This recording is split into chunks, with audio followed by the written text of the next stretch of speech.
મકાઈ ખરીદીમાં ફેરફારથી ખેડૂતોમાં જોરદાર આક્રોશ।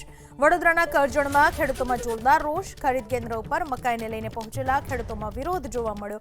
પહેલાની જાહેરાત પ્રમાણે ખરીદી કરવા ખેડૂતોની માંગ। પહેલી મેથી ખરીદી કરવામાં આવવાની હતી તે બી મોડી ખરીદી કરી છે અને તેમાં પણ 650 ખેડૂતોની રજીસ્ટ્રેશન થયા પછી પણ માત્ર 9 ખેડૂતોને બાકી રાખીને 640 ખેડૂતોને ભૂતરી જાપવા માટે આ ડોક્યુમેન્ટ લાવો, પેલા ડોક્યુમેન્ટ મોકલાવો એમ કરીને હેરાન કરવામાં આવ્યા છે।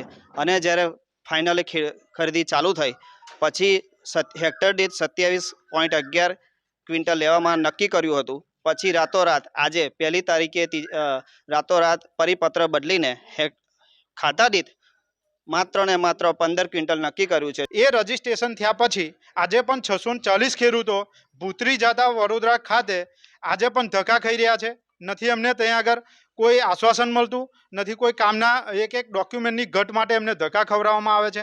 જ્યારે આજે જે ખેડૂતો બાકી હતા એ લોકોની ખરીદી 1 મેથી ચાલુ કરવામાં આવી હતી, તે દરમિયાન અહીં આગળ જ્યારે ખેડૂતો અહીંયા આવે છે ત્યારે એમને ગઈકાલના એક પરિપત્રનું કાગળ આપવામાં આવે છે અને કહેવામાં આવે છે જે 2400ના ભાવે મકાઈની ખરીદી કરવાની હતી એની બદલે 28 ક્વિન્ટલની ખરીદી કરવાની હતી, એના બદલે આજે 15 ક્વિન્ટલ ખરીદી કરવામાં આવશે।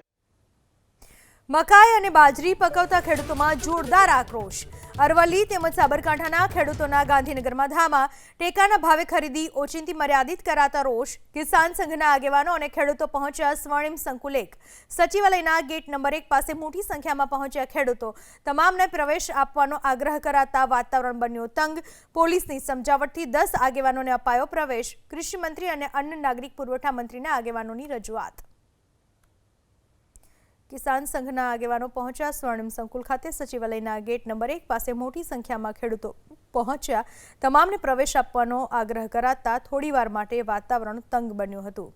જોકે બાદમાં પોલીસની સમજાવટથી 10 આગેવાનોને પ્રવેશ આપવામાં આવ્યો અને તેમણે રજૂઆત કરી હતી।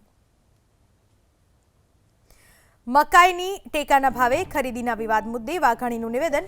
અન્ન નાગરિક પુરવઠા મંત્રી સાથે ચર્ચા ચાલુ હોવાની વાત વાઘાણીએ કરી। મોટા પ્રમાણમાં ખેડૂતોએ રજીસ્ટ્રેશન કરાવ્યું છે અને નિયમ પ્રમાણે રાજ્ય સરકારને ક્વોટા મળ્યો છે। વધારે ક્વોટા ફાળવવા માટે કેન્દ્ર સરકાર સાથે ચર્ચા કરવામાં આવશે તેવી હૈયાધારણા જીતુ વાઘાણીએ આપી।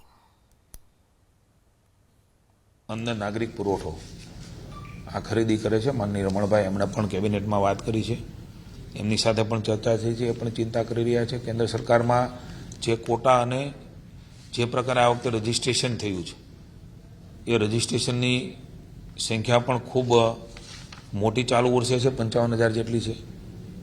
એના ક્વોટા જે નિયમ પ્રમાણે ફાળવવામાં આવે છે એ ક્વોટો પણ આપણને રાજ્ય સરકારને મળ્યો છે, એ પણ આપણા ધ્યાનમાં છે 75,000 ટન જેટલો। આ બધાનો સમન્વય કરીને કેન્દ્ર સરકારને પણ વિનંતી કરીને વધારે ક્વોટા મળે ને ખેડૂતને મુશ્કેલી ન પડે એના માટે રમણભાઈ એ ચિંતિત છે ને રમણભાઈ ચિંતા કરી રહ્યા છે।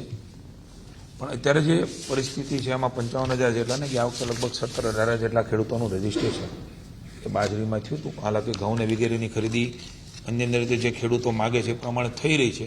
આપણે સૌ જાણીએ છીએ કે આ કેન્દ્ર આધારિત યોજના હોય ત્યાંથી પણ ક્વોટા એ દરેક રાજ્યને સપ્રમાણ મળતા હોય છે। એ પ્રમાણે રાજ્યની સરકાર માનનીય રમણભાઈ સોલંકી મને કહ્યું છે કે અમે કેન્દ્ર સરકારમાં પણ વિનંતી કરીશું। ખેડૂતો માટે રાજ્યની સરકાર હંમેશા ચિંતિત છે અને રમણભાઈ પણ ચિંતા કરી રહ્યા છે।